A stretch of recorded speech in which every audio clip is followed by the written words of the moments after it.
मित्रांनो, तुमचं पुन्हा एकदा GB स्टोरी टेलर या यूट्यूब चॅनलवर स्वागत आहे। आजच्या आपल्या गोष्टीचं नाव आहे दैत्याचा नैवेद्य घास पुन्हा घेणार नाही। लेखक संतोष देशपांडे। पण गोष्ट सुरू करण्याआधी जर कोणी या चॅनलवर पहिल्यांदाच आलेले असाल तर त्यांनी या चॅनलला सबस्क्राइब करायला विसरू नका। चला तर मग अजिबात वेळ न घालवता गोष्टीला सुरुवात करूया।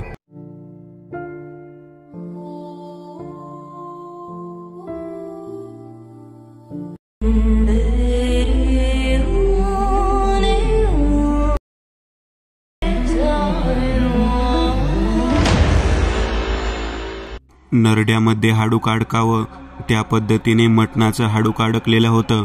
मसोबाच्या मागच्या बाजूला बाबळीच्या भागात बसून त्या ठिकाणी इस्त्रीवाला विजय व मनोज दोघे जण ओरडण्याचा प्रयत्न करत होते, परंतु आवाज मात्र बाहेर पडत नव्हता। त्याच वेळेला मसोबाच्या इथे नारळ फोडायला आलेलो मी विशाल त्या दिशेने पाहू लागलो। मागे कोणीतरी कुजबूज करत आहे हे त्याच्या लक्षात आले। त्या दोघांकडे जाण्याच्या दृष्टिकोनातून मी मागे निघालो। तेवढ्यात एक कापलेले काळसर रंगाची उलट्या पकाची कोंबडी फडफडताना दिसली। त्या मागच्या भागांमध्ये त्या प्रकारच्या कोंबड्या पाहून घाबरलो। उकडलेला अंडभात हे सर्वच्या सर्व मागच्या भागांमध्ये बऱ्याच ठिकाणी टाकण्यात आलेलं होतं। कुठे एक धारचं लिंबू होतं, कुठे उभं लिंबू कापून टाकण्यात आलेलं होतं। हे दृश्य पाहिल्यानंतर गुरगुरणारा आवाज येत होता, परंतु जाण्याचं धाडस नव्हतं, कारण ज्या दिशेने चाललो होतो त्या दिशेने सर्वच्या सर्व चित्रविचित्र पद्धतीचे उतारे मागच्या दिशेने टाकलेले दिसत होते। मी मागे फिरलो आणि तेवढ्यात मागच्या गाडीमधून प्रकाश उतरला। प्रकाशकडे पाहत मी म्हणालो, अरे मागे कोणीतरी काहीतरी आवाज करत आहे रे। तेव्हा प्रकाश म्हणाला, विशाल कोण असेल मागे? मी म्हणालो, मी मागे जाऊन पाहण्याचा प्रयत्न केला, परंतु वाटेमध्ये चित्रविचित्र पद्धतीचे उतारे टाकलेले आहेत। सैतानाला उतारे उतरवून टाकतात आणि तशा पद्धतीने ते उतारे टाकलेले आहेत। तेव्हा प्रकाश म्हणाला, अरे ते सैतानाला टाकलेले उतारे नाहीत, देवाच्या मंदिरामध्ये नैवेद्य दाखवून तो नैवेद्य मागच्या भागांमध्ये टाकलेला दिसतो, तू तसं म्हणू नकोस। तेव्हा मी म्हणालो, देव कुठे मटण अंडी कोंबडी खात असतो का रे? काही कसं काय सांगतोस? तेव्हा प्रकाश म्हणाला, मग लोक काय उगाचच बोकड कापतात का? काही ठिकाणी तर पूर्वी रेडूक कापलं जात होतं, आता ती प्रथा बंद करण्यात आली। आता फक्त बोकड आणि कोंबड्या कापल्या जातात। तेव्हा मी म्हणालो, मला वाटतं हे सर्व काही चुकीचं आहे। देव किंवा देवी, मसोबा असू दे किंवा अजून कोण असू दे, कोणत्याही देवतेला मांसभक्षण कसं करता येईल? लोक त्यांच्या नावाखाली बोकड कोंबड्या अंडी वगैरे कापून नैवेद्य दाखवून स्वतः ग्रहण करतात। देवदेवाच्या नावाखाली 7 बोकडं 8 बोकडं 11 बोकडं कापून लोक स्वतः मजा मारतात। लेकरू व्हावं म्हणून कोणी नवस करतात, तर कोणी माझं अडलेलं काम हो दे, पैसे मिळू दे, काही म्हणून नवस करतात। मला मुळात ही प्रथाच मान्य नाही, मी केवळ नारळ फोडतो। तेव्हा प्रकाश म्हणाला, ते जाऊ दे, तू जे काही म्हणत आहे त्याच्यावर आपण सविस्तर चर्चा करू। मागच्या बाजूने जे काही चालू होतं ते तू ऐकलं आहेस, जरा मागं पाहायचं का? अंधार खूप वाटत आहे। तेव्हा प्रकाश आणि मी दोघेही जण मागच्या बाजूने जाण्यासाठी निघालो। बाजूला पडलेल्या उलट्या पकाच्या काळसर रंगाच्या कोंबड्या पाहून प्रकाशला वाईट वाटलं। तो म्हणाला, खरंच यांचा जीव किती भयानक पद्धतीने घेतला आहे ना? तेव्हा मी म्हणालो, मी सुद्धा तेच म्हणत आहे। तेव्हा प्रकाश म्हणाला, परंतु सत्कारणी लागला जीव, देवाला अर्पण झाला, देवाच्या नैवेद्यासाठी त्याचा उपयोग झाला। थोडं अंतर पार करून गेल्यानंतर इस्त्रीवाला विजू आणि मनोज दोघे जण हातपाय घासत असताना दिसू लागलेले होते। नरड्यामध्ये मटणाचे अडकलेले हाडूक बाहेर निघालेलं नव्हतं आणि ते ओरडत होते, परंतु आवाज येत नव्हता। ते पाहिल्यानंतर प्रकाश आणि मी त्याच्या मानगुटीवरती जोरात बुक्की मारली। तोंडातून गिळलेला हाडकाचा भाग आतमध्ये गेला आणि त्यांना आराम मिळाला। ते दोघे जण एकमेकांकडे पाहून डोळ्यातून आलेले पाणी पुसत पुसत प्रकाश आणि माझ्याकडे हात जोडून म्हणाले, चला इथे थांबू नका, चला लवकर. विशाल आणि प्रकाश दोघांनी त्या दोघांना धरलं आणि गाडीमध्ये आणलं. गाडीमध्ये बसवून ते थेट परतीच्या मार्गाने निघाले. मी विजूला म्हणू लागलो, काय झालं होतं रे? तेव्हा तो सांगू लागला, जे नको होतं ते आम्ही केलं. या मनोजच्या नादी लागून फुकट मिळणारं मटण आहे, उतार आहे म्हणून खाण्याचा प्रयत्न केला, परंतु प्रकार सगळा वेगळाच घडला. तेव्हा प्रकाश म्हणाला, काय घडलं नेमकं सांगशील का? तेव्हा मनोज म्हणाला, मी सगळं काही सांगतो, परंतु आम्हाला विश्रांती घेऊ द्या, आम्हाला पाणी पिऊ द्या. जोपर्यंत पोटभर पाणी पिणार नाही तोपर्यंत आम्हाला बोलता सुद्धा येणार नाही. तेव्हा प्रकाशने पाण्याची बाटली समोर धरली आणि त्या दोघांना पाणी प्यायला दिलं. पाणी पिऊन झाल्यानंतर गाडी बाजूला असलेल्या एका चहाच्या टपरीवरती घेतली. टपरीवरती जास्त गर्दी नव्हती. मागच्या बाजूला असलेल्या बाकड्यावरती त्या दोघांना घेऊन गेला आणि दोघांकडे पाहिलं तर त्यांची अवस्था फार विचित्र होती. ते चांगलेच घाबरलेले होते. मी म्हणालो, काय झालं? तेव्हा विजय सांगू लागला, या ठिकाणी म्हसोबाच्या मंदिराच्या समोर त्या चौकोनावरती बरेच जण बळी देतात. कोण उलट्या पकाचा कोंबडा कापतात तर कोणी बोकड कापतात. बऱ्याच ठिकाणी मुंडीचा नैवेद्य सुद्धा अर्पण करतात. हे सर्व साहित्य जेव्हा प्राप्त होतं तेव्हा पुजारी तेथून घेऊन जातो, परंतु आज पुजाऱ्याच्या घरी काहीतरी कार्यक्रम आहे असे समजल्यामुळे मनोज मला म्हणाला की आपण ते साहित्य घेऊ, मस्तपैकी शिजवून पार्टी करू, दारू पिऊ आणि मागच्या बाजूला सगळं काही टाकून देऊ. मला ती गोष्ट आवडली. मी त्या ठिकाणी ते गोळा करण्याच्या दृष्टिकोनातून गेलो. बरीच मंडळी होती. कोण नारळ फोडत होतं, कोण हार अर्पण करत होतं. पुजाऱ्याच्या घरातील बाई होती, परंतु बाई म्हणाली, हा नैवेद्य मी घरी नेणार नाही, हा इथेच टाकून देणार आहे. ज्यांना कोणाला न्यायचा असेल त्यांनी न्या, परंतु तो नैवेद्य दैत्याला असतो असे बाईने सांगितले. त्या बाईने असे सांगितल्यावर मी मनोजकडे गेलो आणि मनोजला म्हणालो, अरे ती बाई म्हणत आहे की तो नैवेद्य दैत्यालाच असतो, देवाचा नसतो. तेव्हा मनोज म्हणाला, आपण एवढे मोठे दैत्य आहोत, आपल्यालाच नैवेद्य ठेवलेला आहे. असे म्हणून त्याने ती समोरची पत्रावळ मला उचलायला सांगितली. ती पत्रावळी घेतल्यानंतर त्यामध्ये मटणाचे काही तुकडे होते आणि बोकडाची मुंडी होती. आम्ही ते साहित्य ताब्यात घेतलं आणि मागच्या दिशेने गेलो. तुम्ही ज्या ठिकाणी आम्हाला पाहिलं त्याच्या पलीकडे आम्ही चूल मांडून जेवणाचा बेत आखला आणि चुलीवर मटण शिजायला ठेवलं. बराच वेळ गेल्यानंतर आम्ही जेवण बनवलं आणि त्या ठिकाणी दारू पीत बसलो. पुजारीनबाईने मंदिराचा दरवाजा बंद केला आणि ती निघून गेली. परंतु काही वेळानंतर मात्र एक अजब घटना घडली. मंदिराच्या मागच्या कठड्यावरती जिथे लिंबाचे झाड आहे त्यावरती एक विचित्र पद्धतीची आकृती येऊन बसलेली आम्हाला दिसली.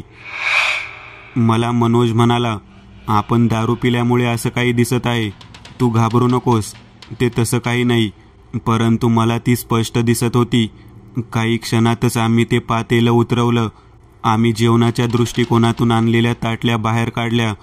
तेवढ्यात मनोज म्हणाला, जाऊन बघ बरं, भाकर, मीठ, लिंबू आणि कांदा, अंड वगैरे काही टाकलं आहे का? मी तिथून उठलो आणि ते आणण्यासाठी गेलो. तोपर्यंत मनोज त्या ठिकाणी बसला होता. मी बाहेर पत्रावळीमध्ये मंदिराच्या बाजूला जिथे बळी दिला जातो तिथे पाहिलं तर भाकर, मीठ, लिंबू आणि अंड एका पत्रावळीत ठेवलं होतं. ते मी उचललं आणि मागच्या दिशेने घेऊन आलो.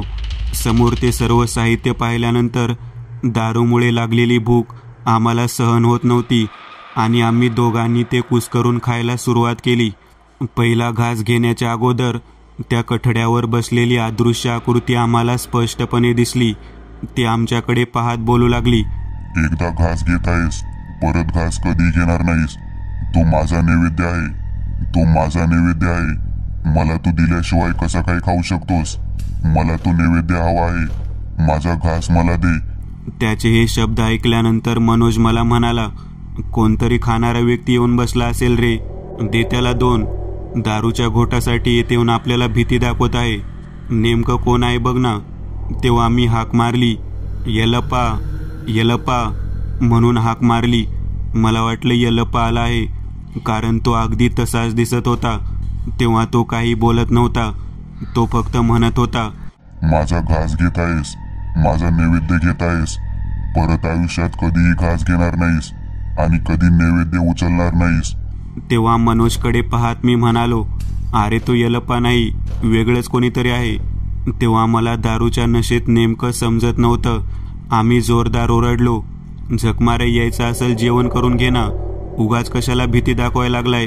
प्यायची असली तर दारू प्या आणि गपगुमान पड. आमचं बोलणं ऐकल्यानंतर तो व्यक्ती तिथे दिसेना. आम्ही कुस्करलेला घास नरड्यामध्ये ठासून भरला आणि बकाबका जेवण करू लागलो. इतक्यात दोघांच्याही नरड्यामध्ये अचानक एक हाडूक अडकलं. श्वास घेता येईना आणि ओरडता सुद्धा येईना. कसंबसं मी गिळण्याचा प्रयत्न केला. तेव्हा मला नाकातून श्वास घेता येऊ लागलेला होता, परंतु गिळता काही येत नव्हते. जीवाची तळमळ तगमग सुरू झाली. दोघेजण आम्ही खाली पडलो आणि पाय घासू लागलो. डोळे विस्फारलेले होते, डोळ्यातून पाणी येऊ लागलेले होते. मी ओरडत होतो, परंतु आवाज काही केल्या बाहेर पडत नव्हता. तेव्हा तो चित्रविचित्र पद्धतीचा दिसणारा व्यक्ती जो कठड्यावर होता, तो आमच्या समोर उभा राहिला. माझा घास, माझा नैवेद्य घेतोस का? गिळ आता गिळ, नरड्याखाली उतरते का ते बघ, असं म्हणून तो मोठ्याने आमच्याकडे पाहून हसू लागला. बराच वेळ आम्हाला काय करावे सुचत नव्हतं. हाताला पाण्याची घागर सुद्धा येत नव्हती, तांब्या सुद्धा येत नव्हता. कसा बसा एकमेकाला आधार देत आम्ही एकमेकांकडे पाहत होतो, परंतु काय करावं कळत नव्हतं. जीवाची तगमग होऊ लागलेली होती. मी काही बोलण्याचा प्रयत्न केला तर तो समोरने आम्हाला गोल फेऱ्या मारू लागलेला होता.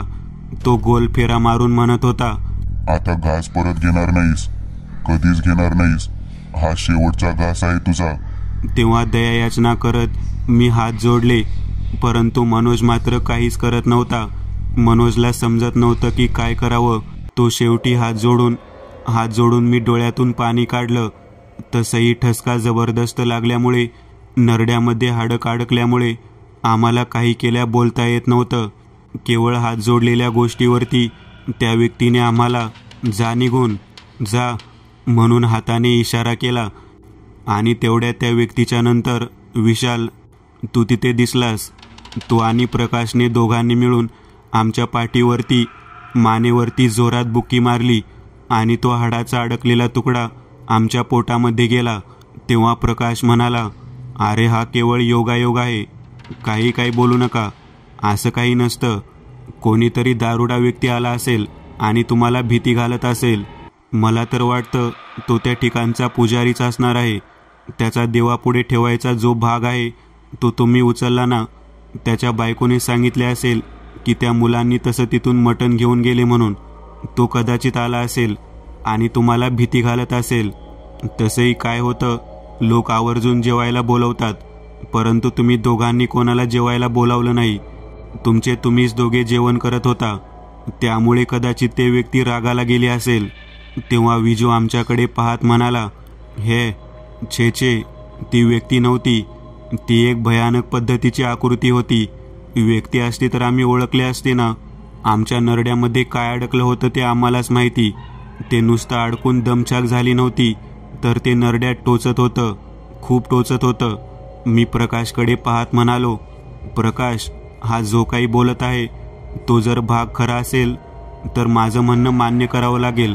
प्रकाश माझ्याकडे पाहत म्हणाला, विशाल, तू सांगतो त्या गोष्टीकडे माझं लक्ष आहे, परंतु असं नसतं रे.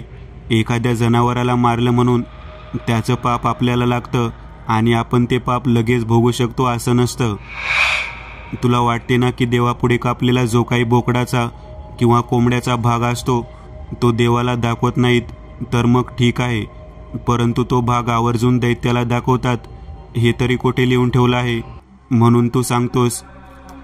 तेव्हा मी त्याला म्हणालो, मी ते सांगत आहे, देवाचा आणि दैत्याच्या नावाखाली प्राण्यांची हत्या करायची आणि त्यांचं मटण आपण नैवेद्य म्हणून खायचं, हीच मुळात सगळ्यात मोठी चूक आहे. मला वाटतं असं कोणता दैत्य नसेल की तो येऊन मांसाहार मागत असेल. त्याच वेळेला समोरून मनोज म्हणाला, मी सुद्धा तेच म्हणतो, म्हणून तर मी मटण खाल्लं, तिथं टाकलेलं.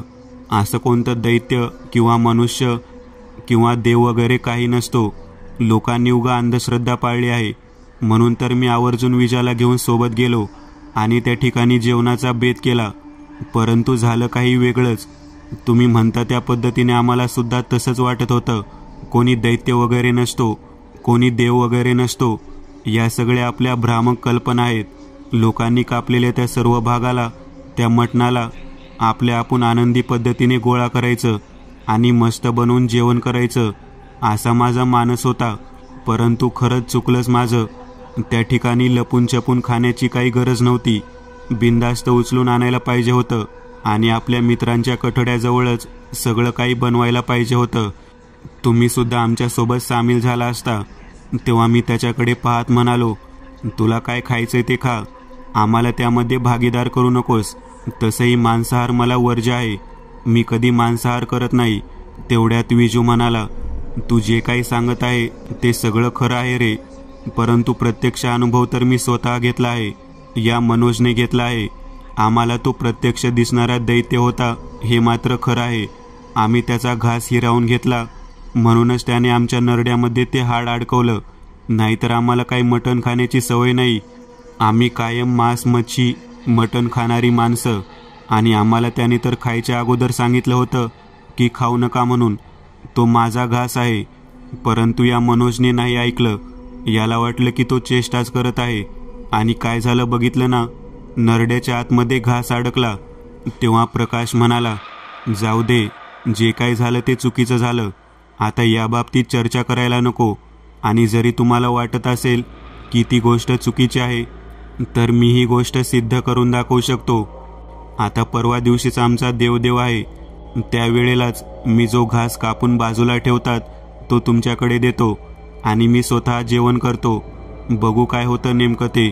हा विशाल जे काय म्हणत आहे ते खरं आहे का, उगाचच फुशारक्या मारतो ते तरी कळेल. प्रकाशचे बोलणे ऐकल्यानंतर मी चांगला चिडलो होतो. मी म्हणालो, तुम्हाला जे काय करायचंय ते करा. मी मांसाहार करत नाही. माझं काम होतं. मी नारळ फोडायला आलो होतो. मला त्या ठिकाणी मागच्या बाजूला यांचा आवाज आला, म्हणून मी मंदिराच्या मागे गेलो आणि तिथे हे सर्व काही घडलं. प्रकाश, तुला जे वाटते ते तू कर, परंतु मला यामध्ये सहभागी व्हायचं नाही. तेव्हा मनोज आणि विजू दोघेजण प्रकाशला म्हणाले, नाही नाही, आम्हाला सुद्धा यामध्ये सहभागी व्हायचं नाही. जे काही घडत आहे ते फार भयानक आहे. प्रकाश म्हणाला, जर तुम्हाला काही झालं तर मी जबाबदार आहे. तुम्ही काळजी करू नका. मी तुमच्यासोबत कायमस्वरूपी असणार आहे. आणि तुम्हाला वाटतं ना, या जेवणासाठी मी खास 2 मित्रांना बोलावून आणणार आहे. तेव्हा मी म्हणालो, कोणाला बोलून घेणार आहेस? तेव्हा प्रकाश म्हणाला, खंडू वाघ्या माहीत आहे का, त्याला आणि जगू वाघ्या या दोघांना बोलवून घेणार आहे. माझ्या बोकडाचा कार्यक्रम झाल्या झाल्या या सर्व गोष्टी तुमच्या लक्षात येतील. तेव्हा मी त्याच्याकडे पाहत म्हणालो, तुम्हाला जे करायचे ते करा, मी यात पडत नाही. तेव्हा मनोज आणि विजा दोघेजण त्याला हात जोडून म्हणाले, नको रे बाबा, या फंद्यात मी पडत नाही. आम्ही त्या ठिकाणी येतो. तुम्ही जेवण करत आहात ते सर्व काही पाहतो, परंतु आम्ही जेवणार नाही. त्यांना चांगलीच अद्दल घडली होती. तरीसुद्धा प्रकाश म्हणाला, अरे देवाचा वाघ्या असताना काय घाबरायचं. तेथून सगळे आम्ही घराकडे निघालो. आमच्या मोठ्या वसाहतीमध्ये आम्ही एकत्रित राहत होतो. जगू वाघ्या आणि खंडू वाघ्या हे दोघेजण खंडोबाच्या मंदिराच्या आवारात राहिला होते, ज्यांना दुसऱ्या दिवशी आमंत्रण करायचं म्हणून प्रकाशनं ठरवलं होतं. मी विजूला दुसऱ्या दिवशी भेटलो. त्याला म्हणालो, उगाच प्रकाश नादी लागू नकोस. आतापर्यंत जे काही घडलं ते चांगलंच अनुभवलं आहेस तू. आता जर काही घडलं तर त्याला तू स्वतः जबाबदार असशील. उगाच म्हसोबाची कृपा होती म्हणून मला देवाने मागच्या बाजूला पाठवलं तरी, नाहीतर पाय खोडून खोडून मेला असता तुम्ही दोघेजण. विजू मला म्हणाला, तू बोलतोस ते अगदी खरं आहे, परंतु मनाला कोणी समजावून सांगायचं. त्याला एवढी अद्दल घडून सुद्धा तो म्हणतोय वाघ्या आहे, आपण जाऊया, जेवण करूयात म्हणून. मी म्हणालो, त्याला जायचंय तर जाऊ दे, आपण सोबत जाऊ, पण आपण बाकी काहीच करायचं नाही. तेव्हा विजू म्हणाला, ठीक आहे, तू म्हणतोस तसं करू. प्रकाश देवदेवाच्या दिवशी त्याच्या घरातील बरीच मंडळी तेथे उपस्थित होती. देवासमोर बोकड वगैरे कापून झाल्यानंतर त्यांनी देवाच्या समोरच्या भागामध्ये जे दैत्याला अर्पण करायचं असतं ते मांसाहाराचे पदार्थ बाजूला काढून ठेवले होते आणि जो भाग लोकांना प्रसाद म्हणून अर्पण करायचा होता तो बाजूला शिजवण्यासाठी ठेवण्यात आलेला होता. आवर्जून प्रकाश त्या दोन्ही वाघ्याकडे पाहत म्हणाला, हा जो देवाला अर्पण केलेला भाग आहे तो आपल्याला जेवायचा आहे. तेव्हा वाघ्या म्हणाला, याचा मान आपला नाही, तो दैत्याचा आहे, तो नाही आपण खाऊ शकत. तेव्हा प्रकाश आवर्जून म्हणाला, मला मुद्दा म्हणून तोच भाग शिजवून खायचा आहे. यावेळेला मी खंडू सोबत उभा राहिलो.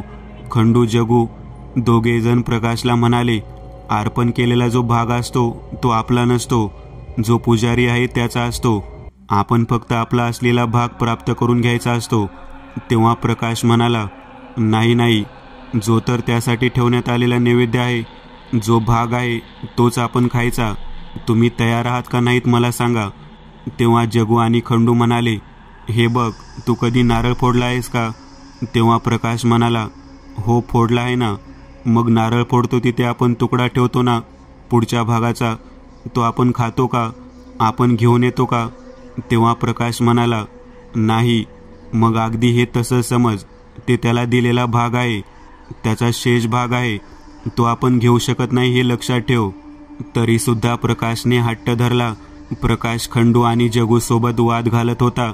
खंडू आणि जगू दोघे जण म्हणाले, तू देवदेव करण्यासाठी आम्हाला जे जेवण खाण्यासाठी बोलावलं आहे ते जेवण वाढ. आम्ही तो भाग खाणार नाही आहोत. तो मंदिराच्या समोर असलेल्या त्या कठड्यावरतीच राहू देत. मी जगू आणि खंडूकडे पाहत म्हणालो, मी सुद्धा या दोघांना तेच सांगत आहे. मनोजला तर एकदा चांगली अद्दल घडली आहे, तरी सुद्धा मनोज याच पद्धतीने विषाची परीक्षा घेण्यासाठी तयार झाला आहे. विजूला विचार काय अवस्था झाली होती त्यांची. तेव्हा खंडू आणि जगू म्हणाले, तुम्हाला काय करायचंय ते करा, आम्ही निघालो परत. ते दोघेही जण तेथून परत गेले. मनोज आणि प्रकाशने मात्र आवर्जून आम्हाला दाखवण्यासाठी ते जेवण मागच्या दिशेने नेऊन बनवायचा बेत केला.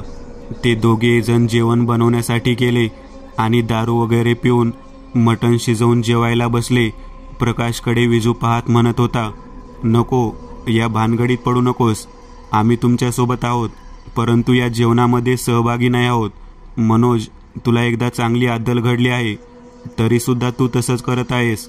तेव्हा मनोज म्हणाला, आपण त्यावेळेला चोरून खाल्लं होतं, आता आपण बिनधास्त पद्धतीने खात आहोत. काय घाबरायचं त्यात? स्वतः ज्याने बोकड कापला आहे तो आपल्याला तो भाग देत आहे, मग आपण खायला नको का?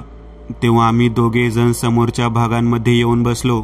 यांना काय करायचे ते करू दे म्हणून मी आणि विजय दोघे जण तिथे बसलो.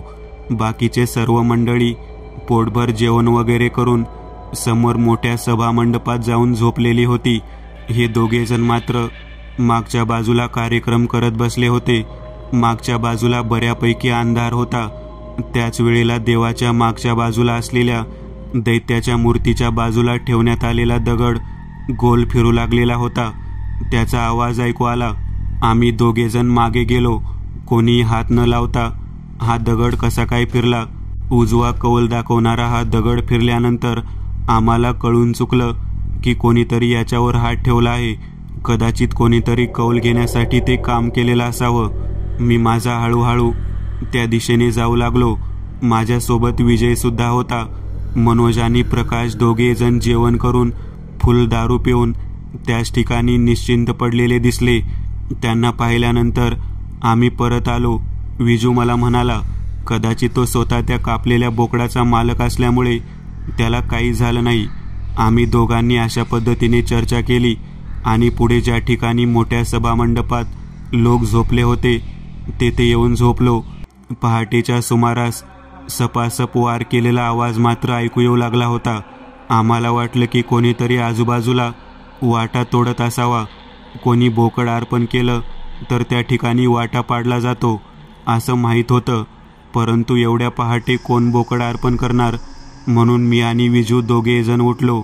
विजू मला म्हणाला, विशाल, आजूबाजूला तर काहीच नाही. उठून मागच्या दिशेने पाहिलं तर दैत्याच्या मागच्या बाजूच्या मूर्तीसमोर प्रकाश आणि मनोज या दोघांनी स्वतःचा गळा स्वतःच्या हाताने चिरलेला होता. ते भयानक दृश्य पाहिल्यानंतर आम्ही मोठ्याने ओरडू लागलो. घरातील सर्व लोक मागच्या दिशेने आली. तेवढ्यात पहाटेची पूजा करण्याच्या दृष्टिकोनातून त्या ठिकाणी वाघे आला होता. खंडू वाघे आमच्याकडे पाहत म्हणाला, मी सांगत होतो ना, आपला जो वाटा आहे तोच आपण घ्यायचा. तोच आपला नैवेद्य असतो. त्याचा नैवेद्य खाल्ल्यावर मती कशी गुंग होते. बघा काय झालं शेवटी. प्रकाशला आणि मनोजला सांगून सुद्धा त्यांनी ऐकलं नाही. अखेर जो घास दैत्याचा होता तो खाल्ल्यामुळे काय झालं, मती भ्रष्ट झाली आणि स्वतःची मुंडकी स्वतःच कापून घेतली. दैत्याला ठेवलेला मुंडीचा घास यांनी हिरावून घेतला आणि अखेर दैत्याने मती भ्रंश करून यांच्याच मुंडीचा घास म्हणून नैवेद्य म्हणून प्राप्त करून घेतला. कोणत्याही गोष्टीच्या पाठीमागे काही ना काहीतरी कारण असतं आणि हे कारणच या दोघांना कळालं नाही. ते सर्व काही पाहिल्यानंतर माझ्यासोबत असलेला विजय म्हणाला, केवळ तुझ्यामुळे मी वाचलो. मला वाटत नाही की मी वाचलो असतो. बरं झालं मी यांच्यासोबत बसलो नाही. ते दैत्याचा नैवेद्य घास पुन्हा घेणार नाही हेच खरं आहे बघ. मित्रांनो, आज पुरतं एवढंच. तुम्हाला जर काही गोष्ट आवडली असेल तर नक्की लाईक करा. तुमच्यापैकी बरेचसे जण व्हिडिओ लाईक न करताच पळून जातात. पण हा जर व्हिडिओ तुम्ही लाईक केला तर मला जरा बरं वाटेल आणि असेच भारी भारी व्हिडिओ बनवायची माझ्यात एनर्जी येईल. त्यामुळे नक्की लाईक करा. आणि अजूनही कोणी या चॅनलला सबस्क्राईब केलेलं नसाल तर लगेच सबस्क्राईब करून टाका. आणि बाजूची घंटी ती मात्र दाबायला विसरू नका. देवाची घंटी आहे ती. चला तर मग पुन्हा भेटूया अशीच एक आगळी वेगळी गोष्ट घेऊन पुढच्या